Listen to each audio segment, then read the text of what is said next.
वो तो सुजाता पॉल जी, आज सरकारी आपको कर्मचारी दिक्कत की पता तरह है क्यों काम आ कर रही है? रहे मैं हैं ना। बताता हूं, एक मिनट। सुजाता जी, आज पता दिक्कत क्यों आ रही है?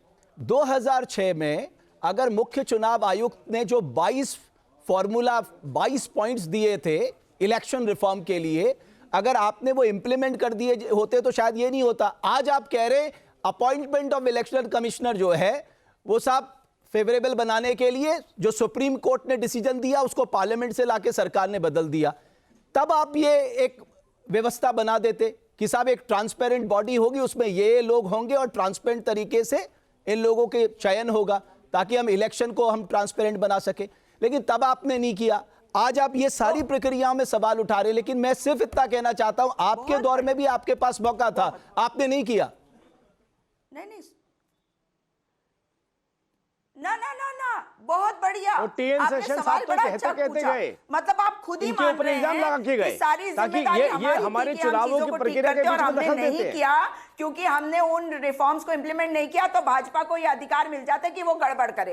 ये कह रहे हैं आप? नहीं, मैं क्यों कहूंगा ऐसा? मैं कहूंगा आपके पास जो मौका था आपने भी तो नहीं किया।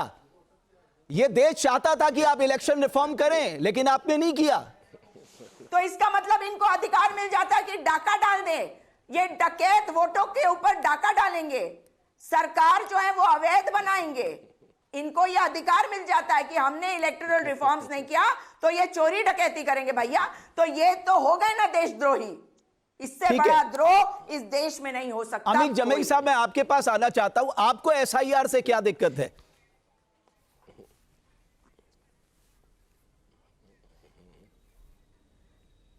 देखिए विक्रम जी, आप बहुत ही मैं आपको तकरीबन यूपीए 1 यूपीए 2 में जब आप लोकसभा में हुआ करते थे, मैं आपकी पत्रकारिता को तब से आपको मैं बहुत वॉच करता हूं, आपके जर्नलिज्म को, आपकी सहाफ़त को, आपकी पत्रकारिता को। समस्या क्या है कि समस्या जो एसआईआर की जो सबसे बड़ी समस्या है, मैं आपको एग्जाम्पल के लिए बताऊं, बीजेपी आरएसएस ने जो प्लान करा है कि कैसे जो राज्यों के चुनाव हैं जीतने के लिए उन्हें कितने वोट मैनेज करने हैं, कितने वोट काटने हैं, उसके लिए ये एसआईआर का पूरा प्रबंधन किया गया।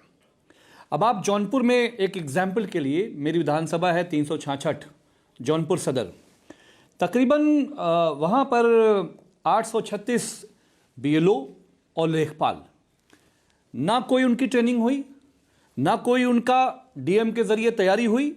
सीधे आपने एक सीमित समय में आपने उनको उतार दिया कि आप हमें वोट काट के दो। बदलापुर का बीजेपी का विधायक है रमेश मिश्रा, उसने जब पूरे अपनी विधानसभा के बीएलओ से बात करी जो कि सरकारी टीचर्स होते हैं, उनसे उसने साफ साफ कहा, मैंने कई बार वीडियो भी चलवाया है उसका, कि जहां जहां विपक्ष का वोट है वो वोट हमको काटना है। अब इसके पीछे आप आशय समझिए। 2022 में माननीय अखिलेश यादव जी, समाजवादी पार्टी हमारी, हम 89 सीट्स पर 150 वोट से 6000 वोट से हारे। मतलब हमें अगर 89 सीट्स मिली होती तो 22 में मेरे नेता माननीय अखिलेश यादव जी मुख्यमंत्री होते। लेकिन बीजेपी आरएसएस क्योंकि मशीनरी उनके साथ काम कर रही है, उन्होंने जिस तरह से बाय इलेक्शन चाहे रामपुर का हुआ, उसके बाद जो दूसरे चुनाव उत्तर प्रदेश में हुए, पूरी तरीके से इलेक्शन की मशीनरी पुलिस प्रशासन के साथ मिली भगत के साथ जब ये चुनाव हो रहा है, इसलिए समाजवादी पार्टी ये कह रही है कि ये इलेक्ट्रॉनिक बूथ कैप्चरिंग का दौर है जो बीजेपी आरएसएस कर रही है। आप कह रहे हैं रिफॉर्म, अगर रिफॉर्म चुनाव आयोग, आज राष्ट्रीय अध्यक्ष जी ने कहा माननीय अखिलेश जी ने कि अगर चुनाव आयोग ही निष्पक्ष नहीं होगा तो आप चुनाव कराएंगे कैसे? जितने चुनाव बाय इलेक्शंस हुए, माननीय अखिलेश यादव जी ने 18,000 वोटों के आंकड़े एफिडेविट के साथ इलेक्शन कमीशन ऑफ इंडिया को दिया। हमारी लीडरशिप ने उत्तर प्रदेश के इलेक्शन कमीशन को पहुंचाया। अफसोस की बात है, आप इतने सीनियर जर्नलिस्ट हो, इलेक्शन कमीशन जिस ऑटोक्रेटिक बिहेवियर में चल रहा है, उसने देश की तीसरी सबसे बड़ी पार्टी समाजवादी पार्टी को रिप्लाई करना जरूरी नहीं समझा। इसलिए ये जो चुनाव को कैप्चर करने का काम चल रहा है, आज अमित जी एक संशय और दूर कर दीजिए। साफ कहा है, हम सबने साफ कहा है कि जब तक बैलेट से चुनाव नहीं होगा। एक संशय और दूर कर दीजिए। जी बताइए। 2014 से पहले जो इलेक्शनर कमिश्नर थे वो सब ट्रांसपेरेंट तरीके से चुनाव कराते थे?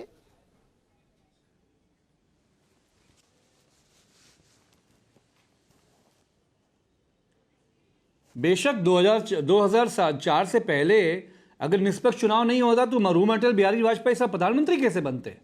आप तो उनको बहुत आइडियल मानते हैं, हम लोग उनको कितना बड़ा नेता मानते हैं इस देश में। चुनाव हुआ था तभी तो जीत के आए थे। लेकिन आज मानिक अखिलेश जी ने कहा कि कांग्रेस ने भी अपनी ये गलती सुधारी। पर सर इसी ईवीएम ने तो आपको तीसरी, सर इसी ईवीएम ने तो आपको देश की तीसरी सबसे बड़ी पार्टी बनाया पार्लियामेंट में। इसी ईवीएम से तो बने हैं आप। मैं आपसे ये भी तो कह रहा हूं, मैं आपसे ये भी तो कह रहा हूं, तो कर्नाटक में इनकी सरकार 18,000 वोटों के आंकड़े जो इलेक्शन कमीशन ने काटे, जो इलेक्शन कमीशन ने वोट्स काटे, 18,000 वोट्स ऐसे नहीं होते हैं। 2 वोट से भी लोग हार जाते हैं एक चुनाव। 5 साल खराब हो जाता है।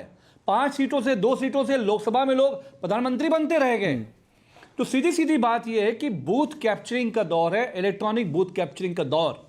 अब बीजेपी आरएसएस ये समझती है कि ऑटोक्रेटिक बिहेवियर से वो पूरे देश के चुनाव, चाहे वो पश्चिम बंगाल हो या उत्तर प्रदेश हो, आपको नहीं फिक्र है बीएलएस की? हमारे उत्तर प्रदेश में तकरीबन 10 लोग, इसमें हमारे जो बेलोज है वो मारे गए। माननीय अखिलेश यादव जी ने निजी तौर पे उनके 2-2 लाख की मदद करी।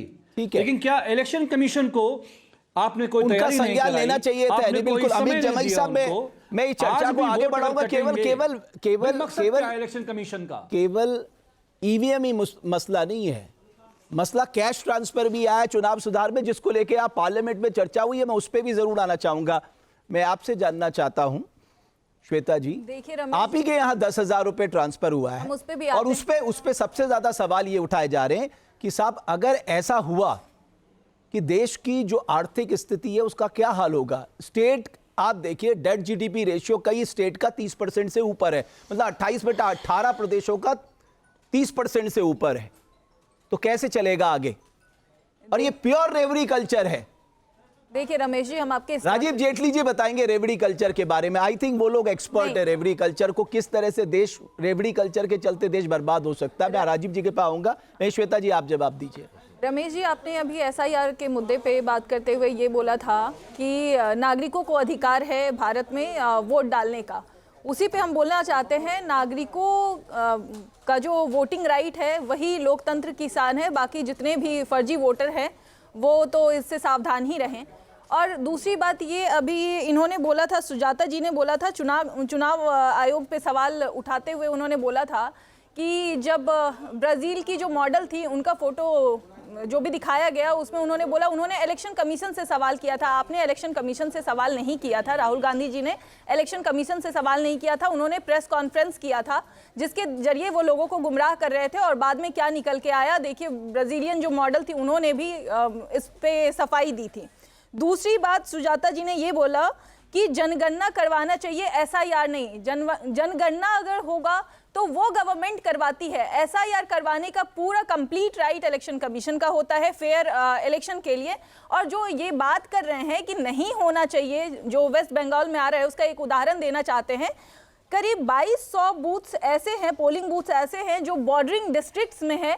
वहाँ पे पिछले 23 साल में जितने वोटर्स का नाम इलेक्टोरल रोल में है उतने ही आज भी हैं, किसी का नाम कटा नहीं है। जबकि वहाँ पे जो वृद्ध लोगों की संख्या सबसे ज़्यादा है। आप मुझे ये बताइए, 23 साल में कोई मरे नहीं होंगे क्या? कोई शिफ्ट नहीं हुए होंगे क्या? एक एग्जाम्पल लेते हैं, एक डिस्ट्रिक्ट है 24 परगना, वहाँ के लोगों के बारे में बहुत सारे लोग वहाँ से बाहर हैं। आप दिल्ली में पूछिएगा आप कहाँ रहते हो, हम दिल्ली में रहते हैं, उनका घर भी यहाँ पे है, सब कुछ यहाँ पे है, लेकिन फिर भी ये लोग बोलते हैं कि वो शिफ्ट नहीं हुए हैं। बताइए 23 साल में परगना का कोई व्यक्ति अगर यहाँ शिफ्ट हो गया है, यहाँ वोट दे सकता है, यहाँ दे सकता है। तो वहाँ पे उसकी चॉइस है, वहाँ पे तो उनका नाम, अगर वो परमानेंटली यहाँ पे शिफ्ट हो चुके हैं, वहाँ पे तो नाम उनका कटना चाहिए।